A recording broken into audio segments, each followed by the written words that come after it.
Let's start with our first news. JDM is stepping back into the spotlight with one clear goal in mind, a statement win that puts him right back into title contention. After a tough loss at UFC 322, where he dropped the welterweight belt to Islamachev, JDM isn't hiding from the moment, he's owning it. He openly admitted he wasn't proud of that performance, and now he's coming in with a renewed mindset, sharper focus, and something to prove. Facing Carlos Praz this weekend is no easy task. JDM recognizes the danger, calling him one of the most challenging and skilled opponents in the division. But instead of backing down, he's embracing the test. The matchup itself has been building hype among fans, especially after strong reactions during UFC Sydney, where many were eager to see these two collide.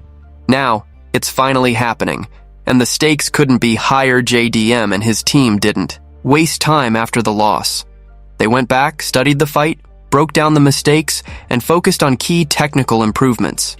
Still, his mindset remains grounded. Win some, lose some. That's the nature of the sport. And as he put it, without losses, the wins wouldn't feel nearly as special. This fight presents a completely different stylistic challenge, and that's exactly what excites him. JDM is determined not to fall into his opponent's rhythm or pace. Instead, he plans to push his own tempo, control the fight, and dictate every exchange.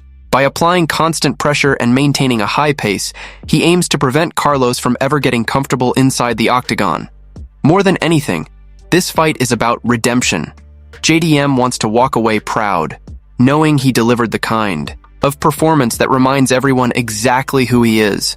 A dominant showing here doesn't just mean a win, it means a powerful return to the top of the division. Move on to another news. Aljamain Sterling is breaking down one of the most anticipated matchups, and he's making it clear that Khamzat is not a guaranteed lock against Sean Strickland. While many fans and analysts are heavily leaning toward Khamzat, Aljo sees things a little differently, and his perspective adds a whole new layer of intrigue to this fight.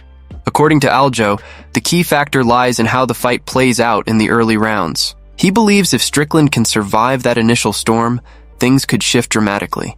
Khamzat is known for his explosive starts, his relentless pressure, and his ability to overwhelm opponents quickly. But if that early finish doesn't come, questions start to arise about his cardio and how he performs in the later rounds. Aljo points out that Strickland is not the kind of fighter you want to face when you're tired. He's durable, calculated, and incredibly frustrating to deal with over time. If the fight drags into deeper waters, Strickland's style could become a serious problem for Khamzat. That's where the fight becomes truly interesting, because momentum can shift fast in MMA. There's also a mental aspect to this matchup. Aljo suggests that Khamzat might be somewhat conflicted going into the fight. Does he go all in early, trying to run through Strickland and secure a quick finish? Or does he pace himself, knowing that burning out could be dangerous against someone like Strickland? That internal decision could play a huge role in how the fight unfolds. At the same time, no one is denying Khamzat's abilities. He's the favorite for a reason. His track record, his dominance, and the level he's shown against top competition make him a very logical pick. Aljo even admits that if he were placing a bet, he'd likely lean toward Khamzat, simply because he's proven himself time and time again. Still, this is far from a one-sided fight. Aljo makes it clear that Strickland has a real chance to win. It's not just possible, it's very possible. Whether it's surviving early and taking over late, catching Khamzat in a vulnerable moment, or pushing the fight to a decision, there are multiple paths to victory for Strickland. In the end, this matchup is all about variables, timing, and execution. Khamzat could dominate early and finish it in round 1, or Strickland could turn the tables as the fight progresses. That unpredictability is exactly what makes this fight so exciting and impossible to call with absolute certainty. Move on to another news. Jake Paul is once again making noise, this time taking direct aim at Ilya and his boxing abilities. The ongoing back and forth between the two has been building for months, and it all traces back to earlier this year when Jake called Ilya out for a sparring session during a live stream with Aiden Ross. That moment sparked a wave of attention, and now Jake is doubling down with even stronger words. During a recent appearance with Complex, Jake didn't hold back. He openly dismissed Ilya's chances in a boxing match, claiming it would be nothing more than a warm-up for him. In his words, stepping into the ring with Ilya would feel like playing with a little toy. making it clear he doesn't see the UFC champion as a serious threat in the boxing world. Jake also took a direct shot at Ilya's size, pointing out the height difference as a major factor. He mocked him for being around 5'5", even joking that Ilya wouldn't be able to ride a roller coaster. It was a classic mix of trash talk and confidence, something Jake has built his persona around. But beyond the jokes, he did admit one thing. If they were the same height and weight, the fight might be more competitive. Even then, Jake insisted he would still come out on top. From Jake's perspective, the difference between MMA striking and professional boxing is massive. He believes his experience, size, and comfort inside the boxing ring would give him a clear edge. For him, it's not just about winning, it's about dominating in a completely different sport. On the other side, Ilya is known for his power and precision inside the octagon. His striking has proven to be dangerous against elite competition, but transitioning that success into a pure boxing match is a completely different challenge. That's where the debate heats up. Can Ilya's skill set translate effectively, or does Jake's environment give him full control? The tension between crossover fights like this always brings massive attention, especially when personalities like Jake are involved. His ability to promote, provoke, and stay in the headlines keeps these potential matchups alive, even if they never actually happen. As the exchanges continue, fans are left debating not just who would win, but how such a fight would even play out under strict boxing rules. One thing is certain. Jake is fully confident, fully vocal, and more than willing to stir the pot whenever Ilya's name comes up. Move on to another news. Gilbert Burns has officially been removed from the UFC roster following his recent TKO loss to Mike Mallow, marking the end of an incredible chapter in his career. Shortly after that defeat, Burns made the emotional decision to announce his retirement, bringing a close to a long and respected run inside the octagon. This moment didn't come out of nowhere. Burns is set to turn 40 years old this year, and the loss to Mallow was his 5th consecutive defeat. While that streak was tough, it doesn't erase the impact he made over the years. Competing at the highest level for more than a decade takes a different kind of dedication, and Burns proved time and time again that he belonged among the elite. Over the course of his UFC journey, Burns built a reputation as a dangerous and well-rounded fighter. From explosive performances to high-level grappling exchanges, he consistently delivered action-packed fights that kept fans engaged. He stepped into the cage with some of the best in the division, never backing down from a challenge, and always willing to test himself against top-tier competition. In his farewell message posted on X, Burns reflected on his career with gratitude and pride. He highlighted a remarkable 12-year run, 25 fights, and 5 main event appearances. Those numbers alone speak volumes about the level he competed at and the trust the promotion placed in him to deliver on big stages. He also made sure to thank the UFC and the fans who supported him throughout his journey. That connection with the audience is something not every fighter achieves, but Burns earned it through heart, effort, and consistency every time he stepped into the cage. While his recent results may not have gone his way, his legacy goes far beyond wins and losses. It's about the moments, the battles, and the respect he earned from both fans and fellow fighters. As he steps away from competition, Burns leaves behind a career that will be remembered for its intensity, resilience, and unwavering commitment to the sport. Move on to another news. Tensions are already running high ahead of the middleweight title fight at UFC 328 on May 9th, and Sean Strickland has taken things to a very controversial level with his latest comments about Khamzat. The build-up to this fight has been intense, filled with verbal shots and personal jabs, but this time the tone has become far more serious. Speaking to the media, Strickland addressed the ongoing trash talk and made it clear that he's not backing down from anything said in the lead-up to the fight.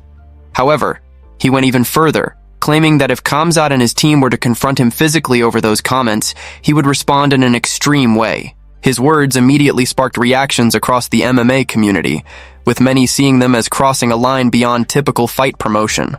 Strickland explained that if the situation remained one-on-one, man-to-man, he would be open to settling things directly and keeping it respectful. He suggested that in that kind of scenario, both fighters could address their issues like professionals preparing for a fight. But he emphasized that if multiple people approached him aggressively, his reaction would be completely different, making it clear he feels the need to protect himself in such situations. These remarks quickly drew attention not only because of their intensity, but also because of where the fight is taking place. New Jersey, the location tied to the event, is known for having strict gun laws. Regulations there require permits, background checks, and official approvals for firearm ownership. On top of that, there are heavy restrictions on carrying weapons in public, along with limits on magazine capacity and specific firearm types. That context makes Strickland's comments even more controversial, as it brings real-world legal implications into what is usually just pre-fight hype. While fighters often use bold statements to promote matchups, this situation feels different, with many fans and analysts debating whether the line between promotion and reality has been pushed too far. At the center of it all remains the fight itself, a massive clash between two dangerous competitors. Khamzat, known for his relentless pressure and dominant performances, is stepping in to defend his title against a fighter in Strickland, who thrives on mental warfare and durability. As the event draws closer, the spotlight isn't just on the skills inside the octagon, but also on the escalating tension outside of it.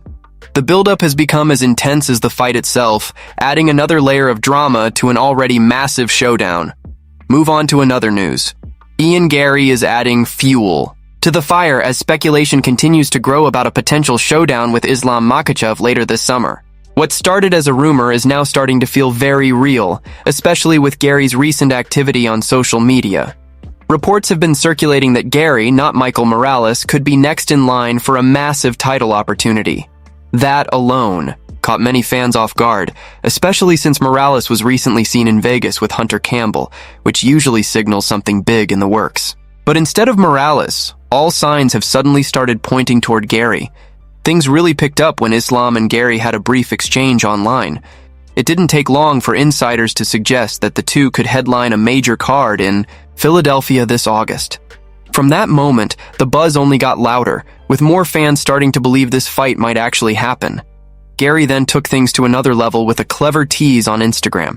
In one post, he showed himself sitting by the phone, waiting, while audio of Ariel Helwani played in the background, strongly arguing that Garry deserves the next shot at Islam. That alone got people talking. But he didn't stop there. Just recently, Garry dropped another video clip that really turned heads. This time, he's seen diving to answer a ringing phone, ending the clip with a confident message. "See you soon."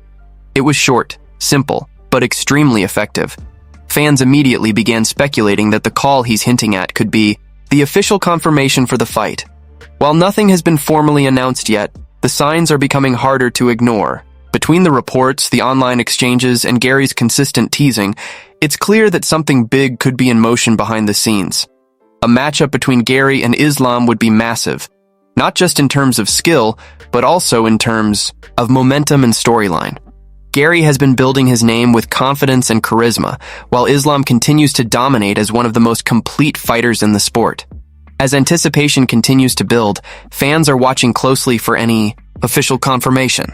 For now, Garry's hints have done exactly what they were meant to do: create buzz, spark conversation, and keep everyone guessing as the potential fight inches closer to reality. Move on to another news. A wild crossover moment just went down, involving Arman, Ryan Garcia, and Henry Cejudo, and it's turning into a mix of competition, money, and straight-up chaos. What started as a simple interaction quickly turned into a viral moment, thanks to a FaceTime call that brought all three personalities together. It all traces back to last week, when Ryan and Arman made a bold $40,000 BET. The challenge was simple, but intense. If Ryan could drop Arman's friend with a clean body shot, he would keep the money. If he failed, the cash would go to Arman. The original clip made it look like Ryan lost the bet and even handed over the money right there, seemingly settling things on the spot. But the story didn't end there. According to Arman, things took a turn afterward. He claimed that Ryan asked for the money back, promising to send it later through a wire transfer. However, Arman says that payment never came, leaving the situation unresolved and adding even more tension to the situation. Fast forward to now, Henry ran into Ryan, and that unexpected meeting led to a FaceTime call with Arman. That's when things got really interesting. During the call, Ryan threw out a brand new challenge, raising the stakes in a completely different way. He told Arman that if he could beat Henry in a wrestling match, he would finally pay up the $40,000. The moment instantly caught attention, especially with Henry being an Olympic-level wrestler. It wasn't just a random condition, it was a serious test. Armin, known for his own high-level grappling, didn't back down from the idea, and the energy during the call made it clear this wasn't just a joke. Ryan doubled down on the offer, making sure everyone heard it loud and clear. If Armin beats Henry, the money is his. No delays, no excuses. That statement alone added a whole new layer of hype, turning a simple bet into a potential showdown between elite-level fighters.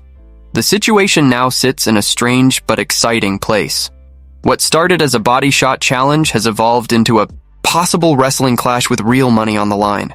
Between Armin's claims, Ryan's promises, and Henry being thrown into the mix, the entire scenario feels unpredictable and full of drama. One thing is certain, this story is far from over. With money, pride, and reputation involved, all eyes are now on what happens next in this unexpected and entertaining saga.